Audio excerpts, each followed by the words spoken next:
జిల్లాలో ఉన్నటువంటి సిద్దిపేట జిల్లాకు సంబంధించినటువంటి రాజకీయ నాయకులు కూడా ఇక్కడికి వస్తున్నటువంటి పరిస్థితి. సిద్దిపేట జిల్లా అధ్యక్షురాలు బీజేపీ. చెప్పండి మేడం, ఇప్పటి వరకు చూసినటువంటి పరిస్థితి మీకు ఎట్లా అనిపిస్తుంది? హాస్పిటల్ కూడా వెళ్ళి వారిని పరామర్శించారు.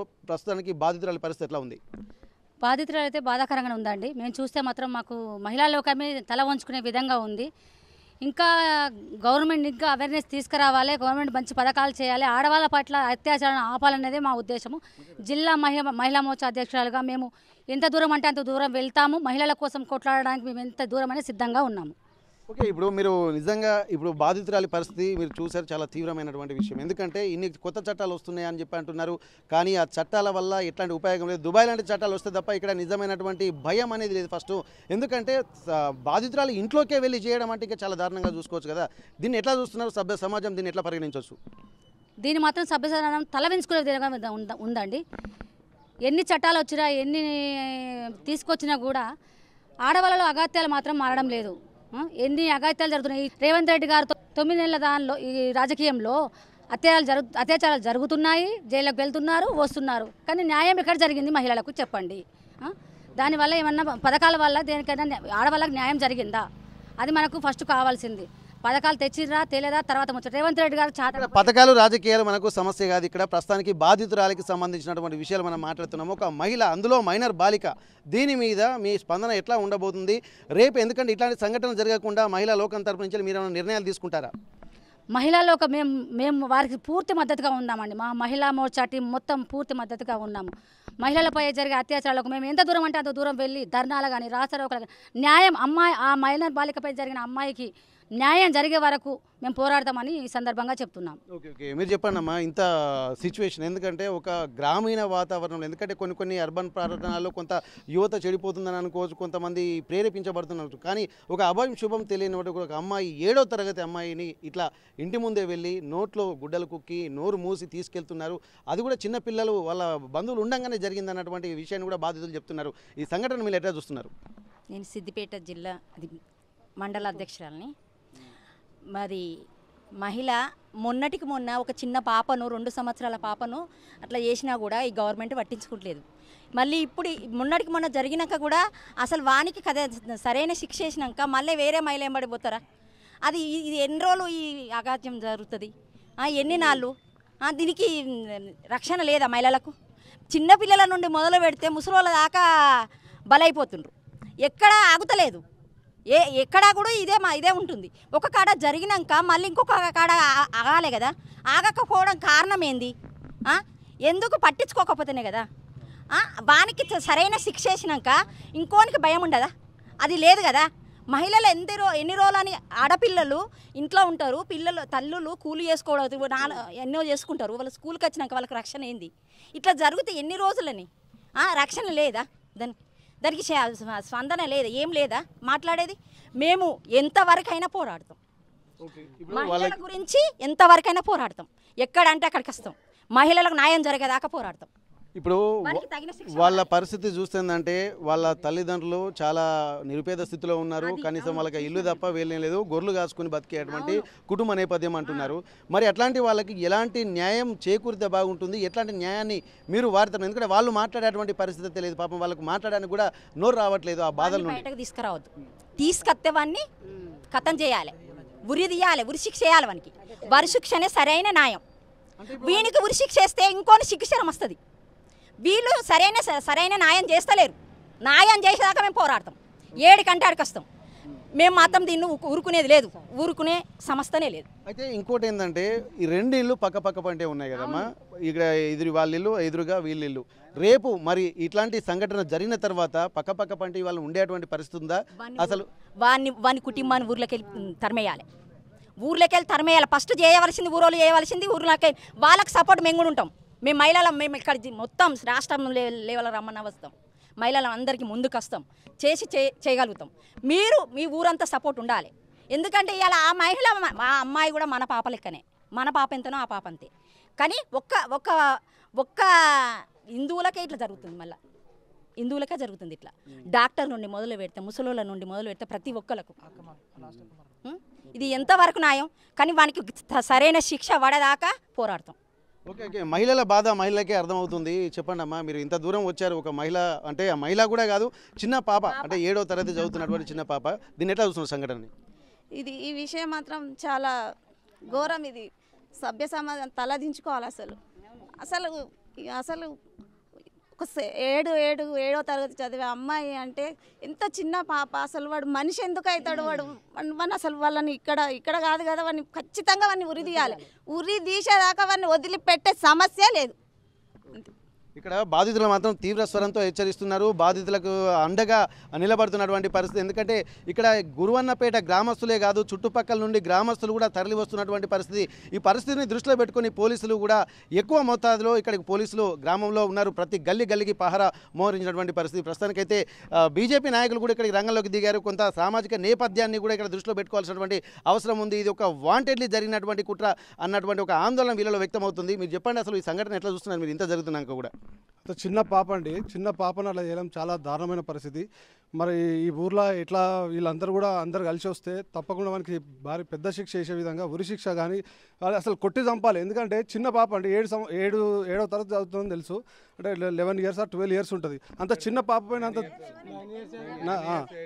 ఓకే 8 or 9 years ఉంటుంది అని అంటారు. అంత చిన్న పాప అటువంటి అఘాయిత్యం చేయాలని మనకి ఎట్లా కోరిక వచ్చింది ఏందో తెలియదు, కానీ వాడిని ఇమీడియట్గా అక్కడికక్కడ కొట్టి చంపాల్సింది ఉండే. పాపం ఎంత బాధపడ్డదో, ఎంత నరకయాతన అనుభవించిందో తెల్లారి కానీ ఆ విషయం తెలిసి రాలేదు. అంటే ఎంత కొట్టిండో ఏం చేసిండో భయపడి ఆ పాప చెప్పలేకపోయింది. కాబట్టి వెంటనే జైలు వేయడమో ఇంకోటి చేయడం కాదు, వీలైతే నడి రోడ్డు మీద కట్టేసి ఇష్టం వచ్చినట్టు కొట్టడమే. అట్లాంటి పని చేస్తేనే మనకు ఒక బుద్ధి వచ్చే పరిస్థితి ఉంది. అలా దేశవ్యాప్తంగా ఎక్కడ పడితే అక్కడ హిందువులపైన హిందూ అమ్మాయిలపైన ఇటువంటి దాడులు జరుగుతున్నాయి. మనం చూస్తూనే ఉన్నాం. మొన్న బంగ్లాదేశ్లో జరిగింది. మనం అంతా దేశవ్యాప్తంగా నిరసనలు జరిగినాయి. ఇంకా ఎన్ని రోజులని ఇటువంటి నిరసనలు మనం చేయాల్సి వస్తుందో అర్థమవుతలేదు. దేశవ్యాప్తంగా మంచి చట్టాలు తీసుకొచ్చి ఇప్పటికే నిర్భయ చట్టాలు లాంటి పెద్ద చట్టాలు తీసుకొచ్చినప్పటికీ ఇటువంటి అఘాయిత్యాలు జరుగుతూనే ఉన్నాయి ఎక్కడికక్కడ. దీన్ని మొత్తం ఏదైనా మంచి చట్టాలు తీసుకొచ్చి వెంటనే నరేంద్ర మోడీ గారికి రిక్వెస్ట్ చేస్తూ ఉన్నాను. అదేవిధంగా ఇదే వేదికగా రేవంత్ రెడ్డి గారికి రిక్వెస్ట్ చేస్తూ ఉన్నాను. అమ్మాయిలపైన అఘాయిత్యాలు మాత్రం ఎట్టి పరిస్థితుల్లో సహించేది లేదని చెప్పేసి అందరి ముఖంగా తెలియజేస్తూ ఇది చర్యను మాత్రం తీవ్రంగా ఖండిస్తూ ఉన్నాం. ఓకే, మీరు చెప్పండి, ఎందుకంటే పక్క పంటే ఇండ్లే ఉన్నాయి, అసలు మళ్ళీ అక్కడ ఒక దగ్గర ఉండేటువంటి పరిస్థితి ఉందంటారా? బాగుండదు. నా ఊర్లో అందరం మామ అల్లుడు మామ అనుకుని మాట్లాడతారు, ముస్లిం అయినా ఎవరైనా. వాళ్ళు అలా చేయడం చాలా దుర్మార్గమైన చర్య. మేము రోజు పొద్దున్న లేస్తే మేము అవేర్నెస్ కల్పిస్తుంటాం, ఫోన్లో స్టేటస్లు పెడుతున్నాం.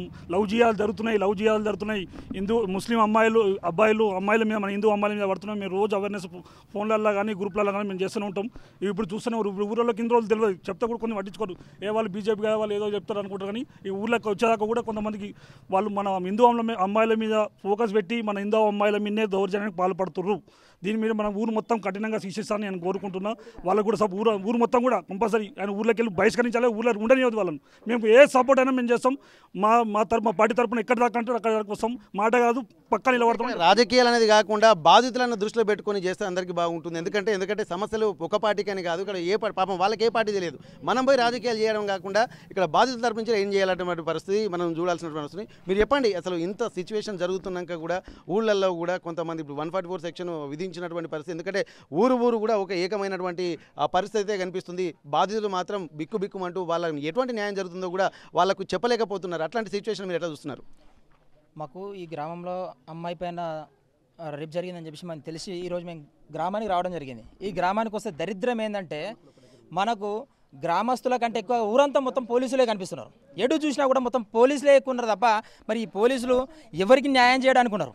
వారి కుటుంబానికా లేకపోతే చేసినటువంటి దుర్మార్గుడికి న్యాయం చేయడానికి ఉన్నారా? కనీసం వాళ్ళ కుటుంబాన్ని పరామర్శిద్దామని చెప్పి వాళ్ళ ఇంటికి పోవాలని వాళ్ళ కుటుంబాన్ని పరామర్శిద్దామని పోతే కూడా అక్కడికి రానిచ్చేటువంటి పరిస్థితి లేదు. ఖచ్చితంగా ఇది ఏదైతే ఈ చేసిండో ఈ దుర్మార్గుని వీళ్ళను అరెస్ట్ చేసి వీళ్ళను రిమాండ్ చేయడం ఖచ్చితంగా నడి రోడ్డు మీద వీళ్ళను ఉరిదీయాలి.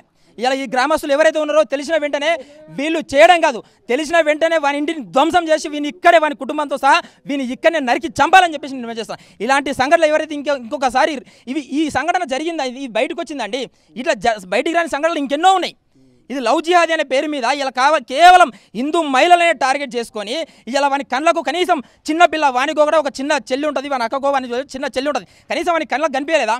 ఇంత దుర్మార్గంగా వ్యవహరిస్తున్నాడే ఖచ్చితంగా ఇలాంటి దుర్మార్గాలను నడి రోడ్డు మీద ఉరిదీయాలని చెప్పేసి మేము డిమాండ్ చేస్తా ఉన్నాం. ఓకే, అయితే ఇక్కడ చాలా తీవ్రంగా హెచ్చరిస్తున్న ఒకసారి గ్రామస్తులను కూడా మనం మాట్లాడదాం. గ్రామ సంబంధించినటువంటి వాళ్ళు కూడా ఒకసారి ఉన్నారు. ఇది నిజంగా మీ ఊళ్ళో ఇట్లాంటి పరిస్థితి తలెత్తుందని మీరు అనుకున్నారా? ఎందుకంటే దీన్ని ఒక రకమైనటువంటి కోణంలో ఆలోచిస్తున్నారు, ఒక కుట్రగా భావిస్తున్నారు. దీన్ని ఏం చూస్తున్నారు మీరు? వాడిని ఏం లేదు సార్, ఎటువంటి నడి రోడ్డు మీద ఉరిది చంపాలి, కానీ వానికి జైలు బీలు కూడా అవసరం లేదు. వాడిని ఏం లేదు, నడి రోడ్డు మీద తీసుకురావాలి, గొడ్డలతో నరికి చంపాలి వాడిని. ఇప్పుడు మరి ఇల్లు పక్క పంటే ఉంటుంది కదా, మరి వాళ్ళ ఊళ్ళో రేపు కూడా చేస్తాడు వాడు, దండి కుట్రబాజీ, వాడు అదే పని చేస్తాడు. వాడిని చంపింది మేలు కానీ ఉంచవద్దు, మెయిన్ పాత్ర చంపాలి వాడిని. మీరేం చెప్తారండి? వాడిని ఉంచొద్దు సార్, ఇంత నీచానికి ఎత్తుకున్నాడంటే కదా, ఒక చంటి పిల్ల ఆమె చూస్తే మాకే ఆవేదన పుట్టుకొస్తుంది. పొద్దున్న నుంచి పనులు చేయకుండా ఇక్కడనే ఉన్నాం, కానీ వాడిని ఉంచొద్దు. మోసం వాడిని ఉంచుడే వద్దు, అసలుకే ఉంచొద్దు. నడి రోడ్డు మీద గొడ్డలతో నరికి చంపాలి వాడిని, అంతే, ఇంకో మాట లేదు. వాడిని ఉంచొద్దు, ఈ ఊళ్ళో ఉండలేదు. వాళ్ళు మన జాగ్రత్తగా ఇల్లే ఉండొద్దు, ఇలా ఊళ్ళే ఉండొద్దు సార్. మేము మా ఊరికి ఇట్లాంటి గతి పట్టుడు దురదృష్టంగా భావిస్తున్నాం. ఎందుకంటే ప్రపంచంలో కానీ, దేశంలో కానీ, రాష్ట్రంలో కానీ ఎన్నో చూసినా కానీ మా ఊర్లోనే ఇలాంటి పరిస్థితి జరిగిందంటే అవమానంగా భావిస్తున్నాము. కానీ ఎట్టకేలకు అమ్మాయి నిన్నగాక మొన్న అట్లాంటి సంఘటన జరిగింది, కానీ అమ్మాయి చెప్పుకోలేక రక్తస్రావం కావడంతో ఆమెకు హాస్పిటల్ తీసుకుపోయి ఆమె చెల్లె కూడా గిట్లా జరిగింది అనే దాంతో బయటపడడం జరిగింది. అలాంటి బయటపడడం కూడా గోప్యంగా లాండ్ ఆర్డర్ గారు గోప్యంగా ఉంచి వాళ్ళని రాత్రి తీసుకుపోయి వాళ్ళను ఒక రకంగా బంధించిన అని చెప్తున్నారు. అమ్మాయికి కూడా మెరుగైన వైద్యం అందిస్తున్నా మన పోలీసు వారు చెప్తున్నారు. వాళ్ళు కూడా మేము ఈ యొక్క దరిద్రాన్ని మేము ఎట్టకేలకు వాని ఇంటిని వేరే విధంగా ఎలా చేస్తామనన్నా కానీ పోలీసు వారు ముందుకొచ్చి వారు ఏసీపీ గారు కానీ, సిఐలు కానీ, ఎస్ఐలు కానీ మా యొక్క ఊరు పరిస్థితిని సద్దుమంచి ఒక హామీ ఇవ్వడం జరిగింది. ఎట్టి పరిస్థితుల్లోనైనా చట్టంలో ఎంత పెద్ద కేసు ఉన్నదైనా, ఎంత పెద్ద కేసు ఉంటే అంత పెద్ద కేసు ఆయన పై పెట్టి బయటకు రాకుండా చూసి పోక్స్ కేసు కానీ, ఇంకా నిర్భయ కేసు అలా ఇలాంటి ఎన్ని కేసులైనా వాడి ఆ బాబును బయటకు రాకుండా చేసే బాధ్యత మాది. మమ్మల్ని నమ్మురి, మాకు కూడా పిల్లలు ఉన్నారనే హామీ చుట్ల మేము సద్దుమనగడం జరిగినది. కానీ ఎట్టి పరిస్థితుల్లోనైనా ఇలాంటి ఎక్కడ రాష్ట్రంలో కానీ, దేశంలో కానీ జరగకుండా ఆయనకు శిక్ష పడాలి. వాళ్ళ కుటుంబ సభ్యులకు కూడా ఎలాంటి శిక్షలు అంటే అలాంటి శిక్షలు వేసి మా గ్రామాన్ని, మాకు జరిగిన అన్యాయాన్ని ఒక లాండ్ ఆర్డర్ కానీ, ఒక ప్రభుత్వం కానీ వాళ్ళకు తగిన బుద్ధి చెప్తుందని నమ్ముతున్నాము. ఇప్పుడు వాళ్ళు ఏంటంటే మీరు చట్టాలు వాని ఒక్కరిని శిక్షిస్తామని అంటున్నారు, కానీ ఇక్కడ దాదాపు ఆ ఇంటి పక్కన పరిస్థితుల్లోనే ఎదురుగా ఇల్లుంది. మరి ఆ ఎదురుగా తెల్లాలేసి ముఖం చూసుకుని ఉండే పరిస్థితి ఉందా? ముఖాలు చూసుకునే పరిస్థితి ఉన్నా కానీ వాడు ముఖాలు చూసుకునే పరిస్థితి కాదు. ఈ ఊర్లోనే ఉండకుండా చేస్తామని మా యొక్క అభిప్రాయం. ఊరోళ్ళ అభిప్రాయం ఏంటంటే ఇట్లా అన్యాయం జరిగిన దానికి ఊరోళ్ళందరూ కలిసికట్టుగా ఈ యొక్క ఆయనను, ఆ కుటుంబాన్ని కూడా వెలివేయాలని, ఊర్లోకి రావద్దని కూడా మా యొక్క గ్రామస్తుల ఆవేదన. మరిన్ని వీడియోస్ కోసం ఛానల్ ని సబ్స్క్రైబ్ చేయండి, లేటెస్ట్ అప్డేట్స్ కోసం వాట్సాప్ ఛానల్ ని ఫాలో చేయండి, అండ్ లింక్ డిస్క్రిప్షన్ లో ఉంది.